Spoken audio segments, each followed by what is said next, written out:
Hello, Miss Nettie. Hi. How are you doing today on this beautiful Sunday? Oh, it's so beautiful today. Hey, I hear you. Let me see here. We got a little bit of an echo going. Let me see. So beautiful today. Okay, now I think I got it figured out. Echo gone? Echo gone. Okay. So it warmed up where you're at. Yep, it's made it to the 50s, thank God. You know, we're in Texas still. We had to deal with that ice storm, but it is a beautiful day today. No ice. It all melted away so far. Good to hear. Let me go through and welcome everyone in. We had Mel Nettie in here first. Then we have Christina Bell, Lucky Dog Productions moderator Sue. We have Hitch Up in Tow, Happy Place Camping. We have Shanna Craft, Aaron Jemison, and we have Ronnie Deaton. Hello and welcome. And then we have a Nursing Our Travel Bug raid. Nursing Our Travel Bug was cool. live today. Yeah. That was pretty cool. Well, thank you, Nursing Our Travel Bug, for the raid. I appreciate it. We have James Catniece in here. All right. Well, we have a really good story today, so let's get that up on the screen and we'll get to covering our story. All right, you want to go first? Sure. The disturbing true story behind David and Louise Turpin's House of Horrors. Dun, dun, dun.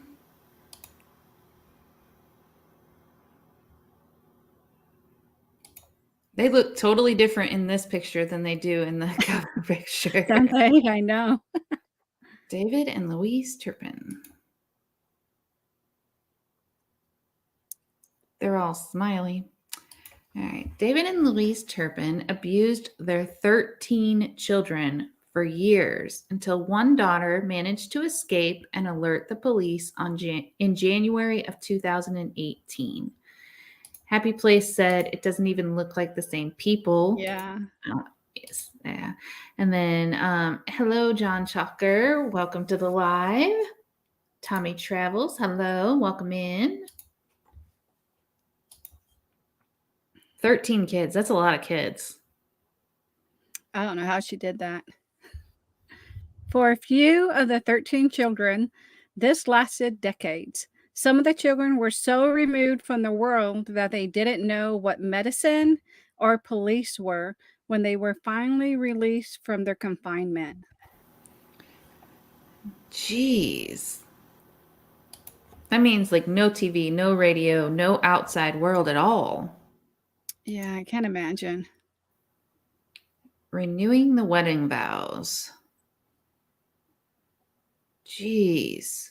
How many girls? 1, 2, 3, 4, 5, 6, 7, 8, 9, 10 girls and 3 boys, huh? Yep. Wow.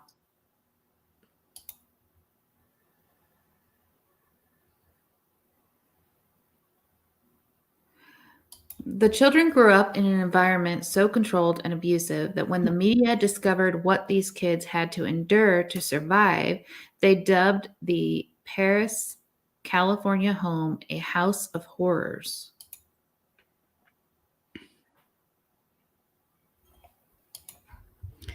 The Turpin children were so confined that neighbors rarely saw them outside and noted how pale they were on the rare occasion that they did. David and Louise isolated their children from the world and locked them inside their home for years.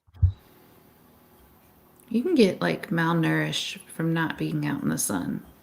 Like this sun provides vitamins for your body. So being locked in the home that long, I can't imagine. And it was probably dark inside because they didn't want anybody seeing them locked in.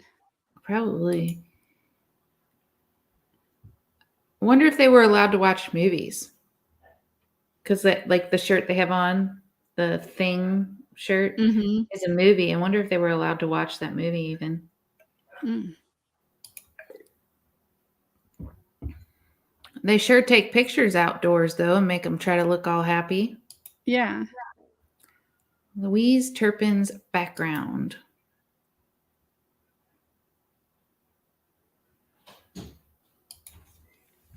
How Louise arrived here, however, was through an abusive and toxic childhood of her own.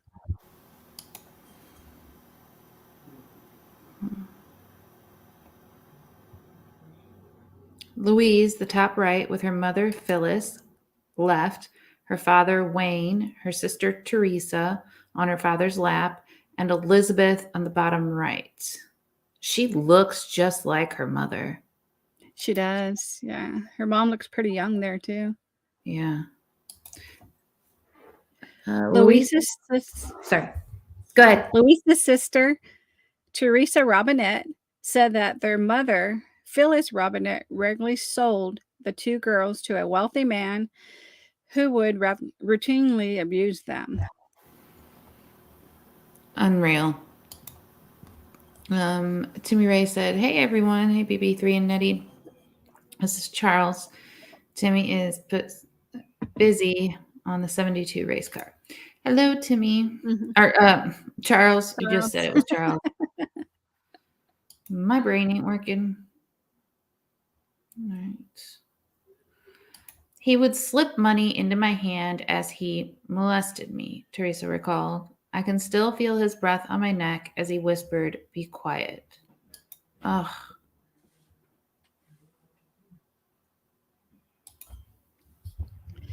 We begged her not to take us to him, but she would simply say, "I have to clothe and feed you." Louise was abused the worst. "He destroyed my self-worth as a child, and I know he destroyed hers too." That is something I am never going to be able to understand. I don't understand how Mm-mm. a mother could, like you said, pimp out her child or abuse their child. I don't understand either or. That child is a part of you. You grew that child in your stomach. How can you do that? I don't understand. It's unreal.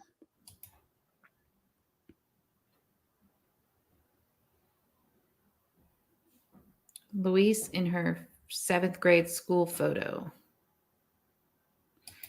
Nonetheless, what Louise did to the Turpin family children came as a shock to Teresa. The sister said she'd always thought of Louise as a good girl who never drank, smoked, or did drugs. Yeah, the good girls are usually the worst. Yeah.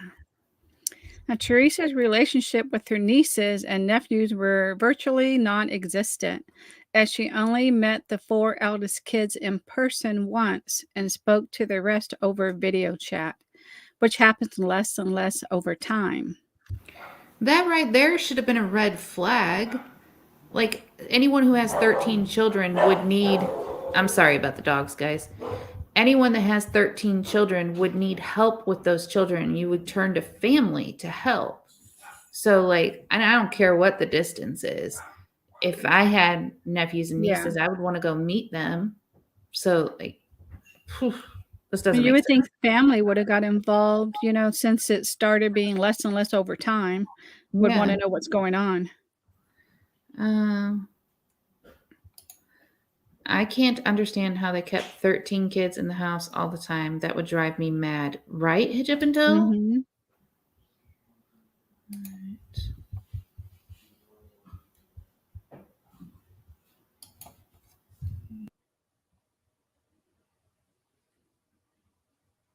I don't even know if you can say any of us had a relationship with their children, said Teresa. Never in a million years had we thought she was abusing the kids. She would just start making up excuses of why she couldn't video chat. She would say, "David and I are just so busy with the 13 kids. We will get to it this weekend." No, I'd be like, let me see them kids. Yeah. Teresa's beautiful too. I think she looks a lot like her sister and her mother. Mhm. Strong genes in that family. Mm-hmm. Teresa, I'm not going to attempt her last name. It's way too hard for me. Robinetti's? Maybe that's right. Robinetti's. Shock at how her sister turned out is understandable. But their other sister, Elizabeth Flores, was less surprised, and her explanation of Louise Turpin makes for a more complete picture of who the Turpin matriarch really was, and how it may have been inevitable that she becomes the torturer of her own children.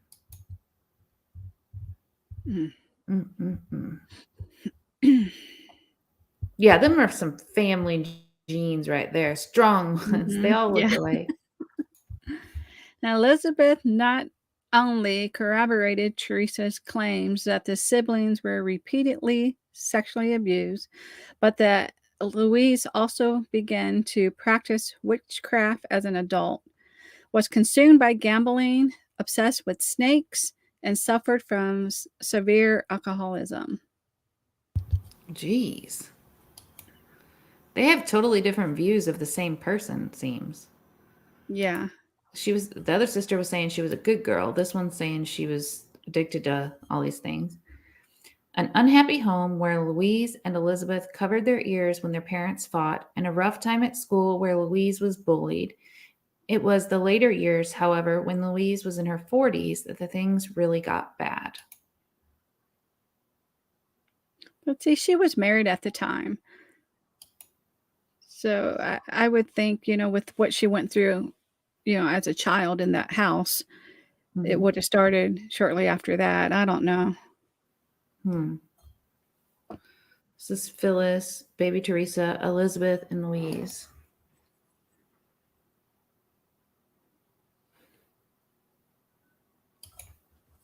She was drinking, smoking, partying, going to bars, practicing witchcraft, gambling, handling and eating rattlesnakes, dressing and acting vulgar on MySpace, into S practices, and it goes on, says Elizabeth.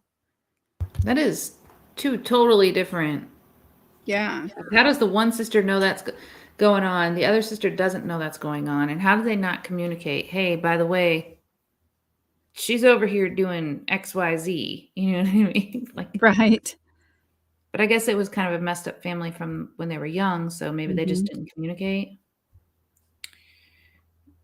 I was really concerned for her. Despite all of this, Elizabeth explained, Louise was never even on my radar for child endangerment issues. I don't know. I mean, anybody, I don't know. Yeah. Of course, Louise wasn't alone throughout her obsession, engagement, and all these worrisome activities. To this day, the House of Horrors mother has remained a married woman, and in order to paint an even more clarifying picture of this bizarre, lifelong saga, a look at David Turpin is required.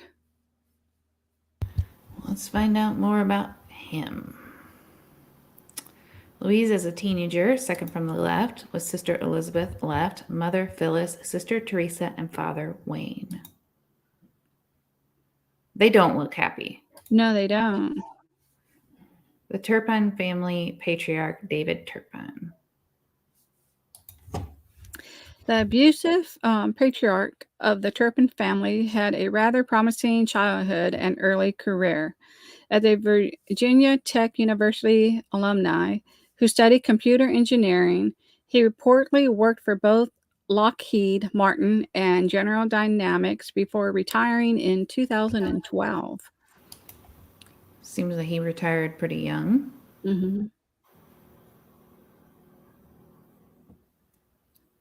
Same haircut. Yeah. As a child who grew up 40 miles outside of Blacksburg in Mercer County, West Virginia, landing 2 high-level positions with 2 of the biggest defense companies in the world, David attended the same high school as his future wife, though he was 8 years older. Wow. Guess she kept liking older men. Yeah. The school's 1979 yearbook even lists David as an officer in the Bible Club, chess club, science club, and the a cappella choir. But all accounts, the Turpin family patriarch was a studious biz teen, Busied. busy teen. Okay. Mike Gilbert, who knew David as a teenager, described him as kind of nerdy and kind of a homebody.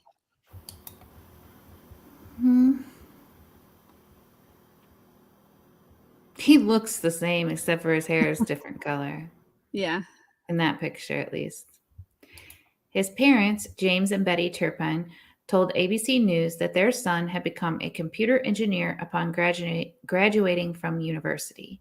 The 1984 Bugle yearbook lists him as a senior electrical engineering major, and as a member of the Electrical and Computer Engineering Honor Society, ETA Kappa Nu. He's a pretty smart guy. Yeah, he seems really intelligent. Yeah.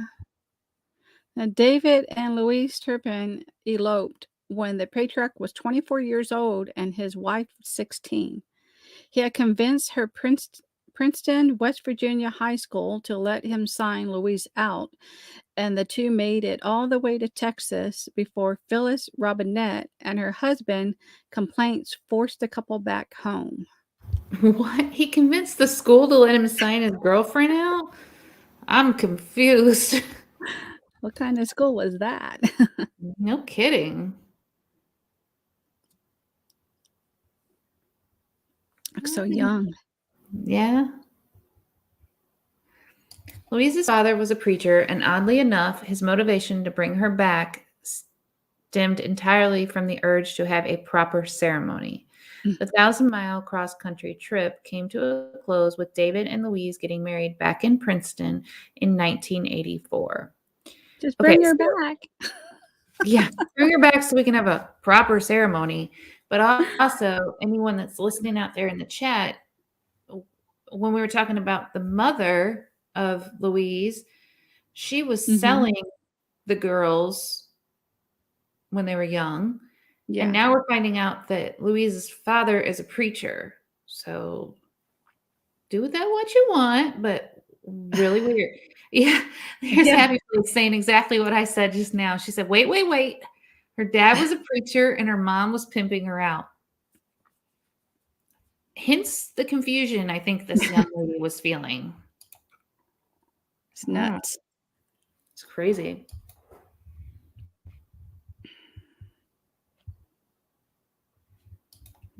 My mom allowed Louise to date David secretly because she loved him and she was from a Christian family and she trusted Louise, said Teresa. Secretly date him, huh? She probably was saying, okay, you can date her, but you need to pay me on the side. Probably. You know?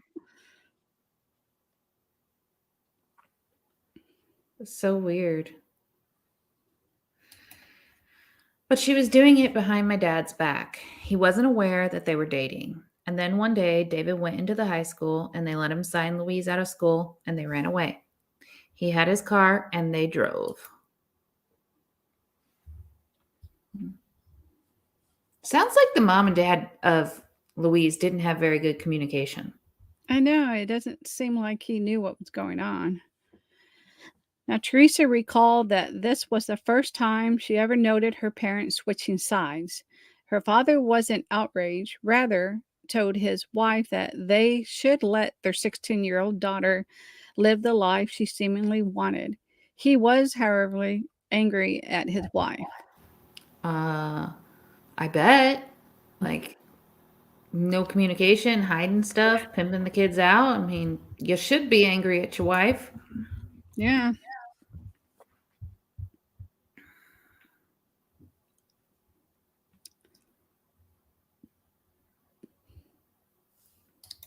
I can't get over in all these pictures, they look so wholesome and happy. But they also look kind of creepy. They look creepy. I'm not Yeah. saying they don't look creepy, but they do look very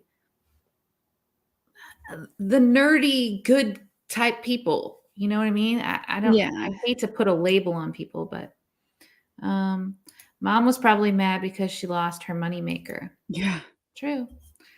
So he let her marry him, said Teresa. They came back to Princeton and had a small, intimate church wedding, just the two families. Then they went back to Texas to start their lives together.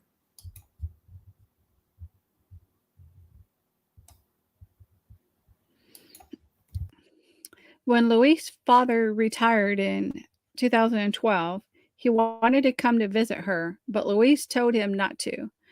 There was clearly a lasting rift between Louise and her parents, presumably from the trust being broken so vigorously and early on in her life. Hmm.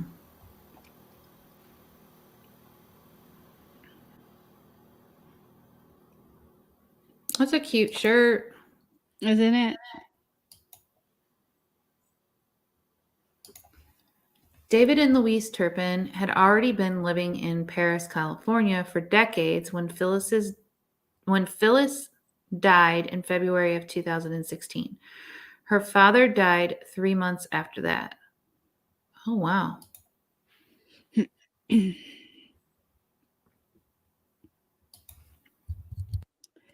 On their deathbeds, both asked Louise to come to see them, said Teresa.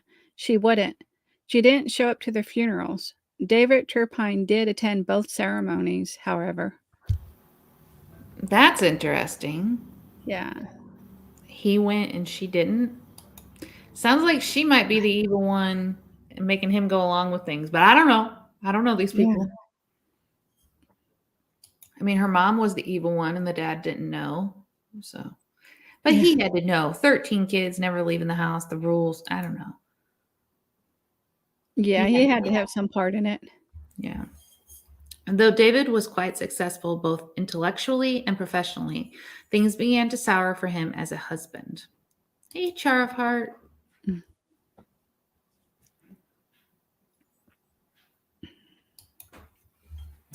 In 2011, bankruptcy filing for $240,000 in credit card debt reflected either shoddy accounting, a lack of professional opportunities, or increased detachment from the world. Hmm.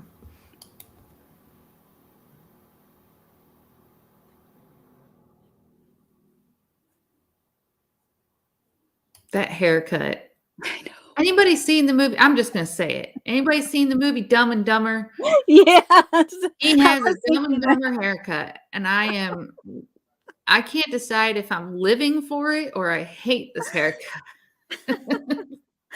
I know. I was He thinking looks the like he same needs to thing. be on the back of a little motorbike peeing on his friend. I don't know. Oh, Oh. man. In conjunction with the disturbing household revelations, of course, all of the above may have begun to seep in.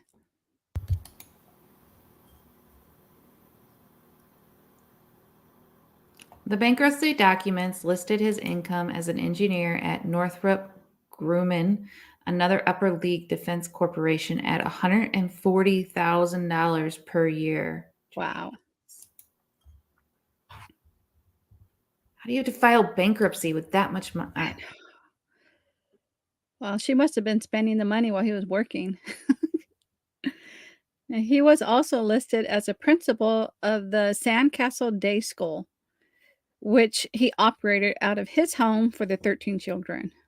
Gotcha. I was like, oh, wait, no, he didn't. A Yeah. principal of a school. Really? No, their school. Yeah. Homeschooling. It looks like a small house for all those kids.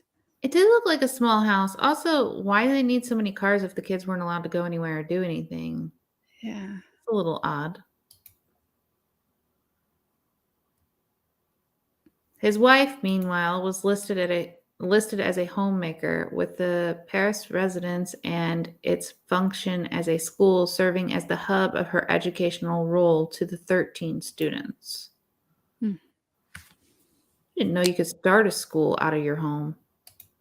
Yeah. The Turpin children are saved. I didn't know that either. I mean, I know you can homeschool, but I didn't know you could title your house as a school. I don't know. Wonder if it's depends on how many kids there are. I don't know if that has anything to do with it. Maybe. Now, this immoral lifestyle for the Turpin family continued for years into one winter day in January of 2018. Their 17-year-old daughter finally blew the whistle. She had had enough. Mm-hmm. Two of the Turpin sisters, one escaped and called 911. When police officers entered the Turpin family home, they found the children there so malnourished that they couldn't even tell that one of the victims was actually a 29-year-old woman when they saved her. Crazy. Can you imagine being almost 30 years old and not knowing about medicine or police and being still under the thumb of your parents? That's crazy. Mm. Wellness check. She was the eldest of their Turpin kids, but was so underfed and unwell that her muscle growth had stagnated and she clocked in at a mere 82 pounds. Jeez Louise. Nuts. I just said, geez, Louise, and her name's Louise. Yeah. That was terrible. I didn't do that on Wow. purpose. No. Whoa, none of these kids looked 29. Holy crap. Right? Yeah. Jeez. 82 pounds. Oh! What is going on? They don't know how to throw trash away? She didn't want anybody outside. I guess she just left it all inside. Feces adorned the carpets of the Turpin parents, as the Turpin parents didn't always allow their kids to go to the bathroom. The Turpin children had even been chained or tied to their beds rather frequently. It's unbelievable. Ugh.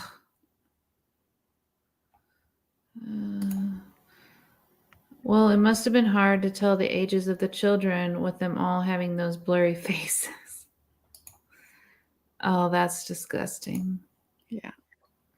Mm.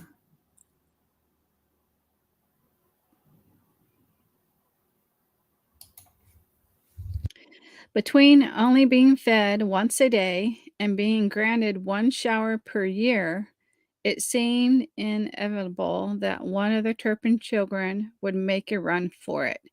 In January 2018, David and Louise Turpin's 17-year-old daughter finally did. They're pooping all over the place and they can't shower but once a year. Once a year.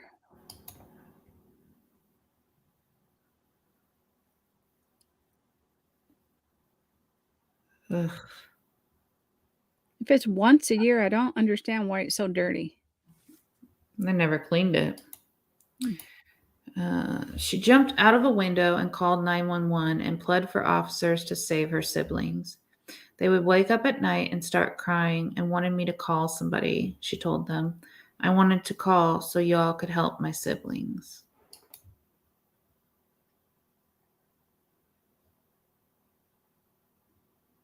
Jeez. Unbelievable. I live in a family of 15 people, and my parents are abusive, the girl told the dispatcher. They abuse us, and my two little sisters are chained up.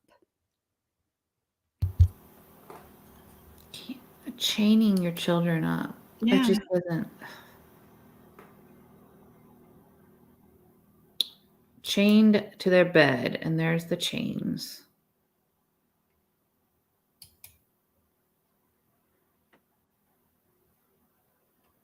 The disturbing Turpin family tale began to come to a close, or rather, brought the country's attention to it, It will be a long road to a mental and physical recovery for the 13 children. Good to see her leaving in handcuffs. Mm-hmm. Imprisonment for the parents.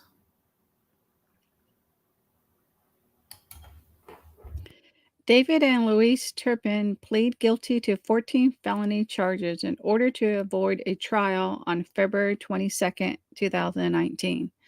These included 1 count of torture, 4 counts of false imprisonment, 6 counts of cruelty to adult dependents, child abuse, and 3 counts of willful child cruelty.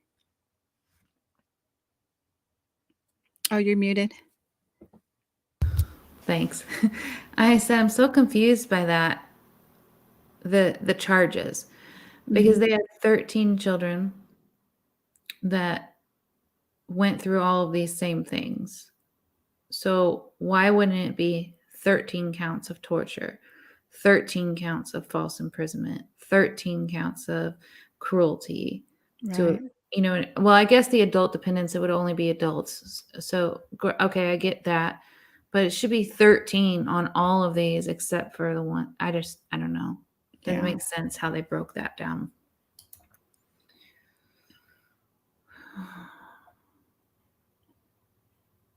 She's smiling. Yeah, she looks pretty creepy there. Yes. With their sentencing expected on April 25th, the parents were eager to avoid having their children testify in court. In comparison to what the Turpin parents inflicted on their kids, of course, appearing in court might have been a relatively minor inconvenience for the Turpin children. Yeah, okay. Yeah. Go ahead and say now that you want to avoid any more harm and your children having to testify. That's BS. You don't want your kids getting up there and telling everybody what you did. That's what you don't want. Yeah.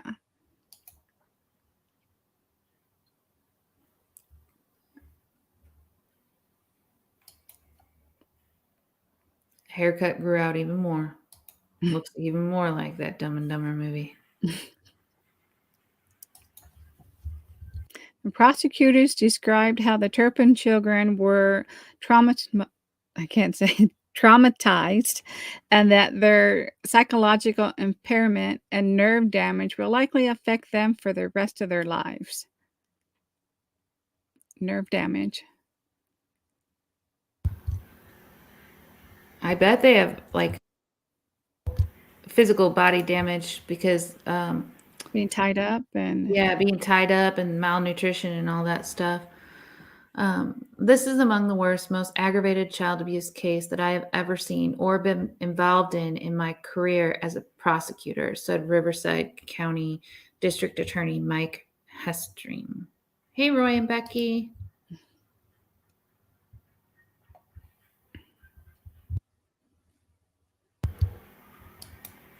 I love you. I love you. Can only imagine. Well, David and Louise Turpin are expected to be sentenced to life in prison, and it can't be easy for any child to see that. The newly liberated Turpin children seem to be on a promising new path of physical and psychological recovery.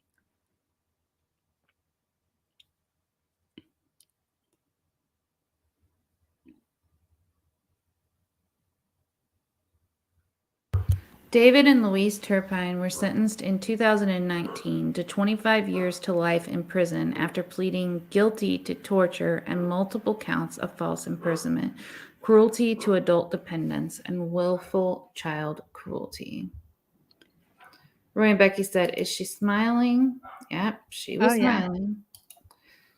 Prison is too good for them, right? Yeah.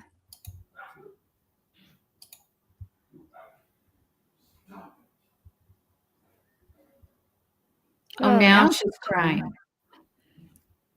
Poor me. And Jack Osborne, an attorney who represents the Turpin kids, said that they're not really looking back now. They're looking forward. working on school, working on their health, and working on learning and doing basic life skills. I imagine that they didn't all end up in the same place. I imagine 13 is a lot. I'm sure they were separated a bit. Yeah. I wonder if they'll stay connected or how they'll do growing up now. Mm.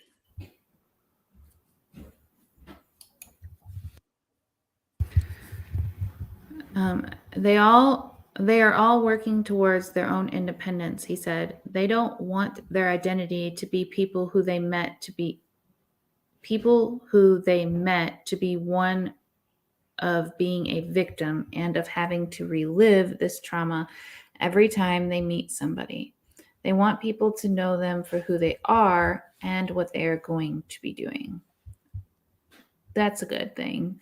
I can understand that, not wanting people to know you're one of the Turpin kids. You know what I mean? I bet they changed their names and everything. Yeah, I would want to if I was one of the kids, you know. Yeah.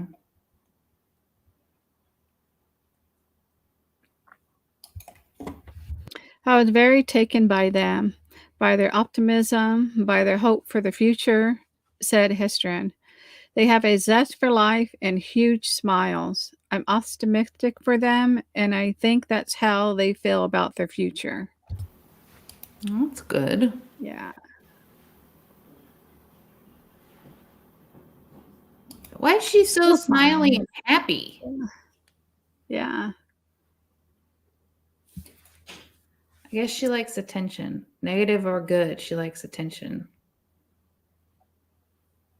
Unreal. Yeah. That's kind of crazy. And then Nettie, you found out a little bit more information, didn't you? Yeah, I did. I actually found out that the wealthy guy that Louise's mom sold her to was her grandfather. And I was shocked by that. And to me, it seems like her father was unaware of what was going on from the mom. But there's probably still more to it, you know. But I ran across that after I already put it together, and that was last night. But that just totally surprised me. It was like all in the family, you know, that her mom had to experience something as a child as well growing up, you know, if she was doing that to her own daughters. I don't know. But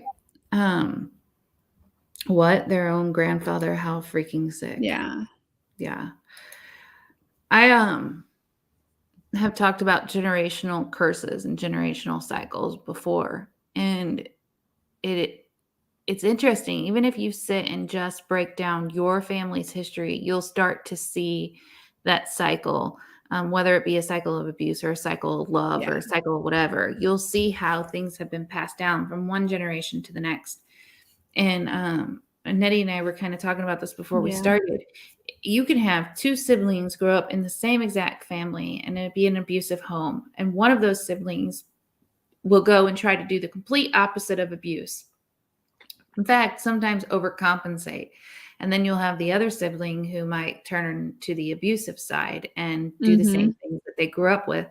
And for the life of me, I can't break that down in my head, how that works. I don't understand how the two separate psychological paths. part of that work. Yeah. Yeah. I would personally think if you grew up in an abusive home, you would want to do the complete opposite and not want that for your children. And that's that. Unfortunately, that's just not the way that it works. And they were also saying that the adult children were having difficulties, you know, of course, in the real world, because they didn't go into a foster care because they were adults. So then they had to figure out how to take care of themselves when they haven't even been in the world to know what's going on. So, yeah, I mean, the 29-year-old was 82 pounds. Just her health alone would have been a struggle to overcome, you know, because if you think about that, like in order to be 80 whatever pounds she was, she wasn't eating much in order to, you know, be that small. So if you grew up your whole life not eating much, your stomach wouldn't be able to handle food. Mhm. You have to train your stomach. So that health battle she was facing is giant, let alone the psychological battle she would have been facing. Yeah. Mm. That is sad. And I pray that all of these children find a way to break the cycle and live fulfilling lives moving forward. Yeah. I wouldn't be surprised, not trying to be negative, but I wouldn't be surprised if we did eventually hear something coming out later about one of them that isn't so good. Yeah. But hopefully not. Hopefully they all take the good path and turn their lives into something great. But Yeah. Charvehart said, I gotta head out. Everyone has a great day. You too. All right. Well, Nettie, what do you got coming out this week? Or didn't you just upload something too? Yeah, we just had a video that just dropped yesterday. It's in Leavenworth, Washington. It's like a little German town that we found when we were traveling with the days. So if you haven't seen it, go check it out. It was a pretty fun video. And then Happy Place said, hopefully not, but I agree with you. Good chance that one will be bad. Yeah. Yeah. I mean, with that many of them, I'm sure that someone's going to continue that cycle somehow, some way. So, Yeah. all right. Well, thank you so much for putting the story together, Nettie. It was a really good one. Interesting. You're very welcome. Sad. Very interesting, though, that many children. Yeah. Yeah. So, and with that being said, wishing you all much kindness and much love. And we're sending love your way. Good Bye, night. everyone. Bye.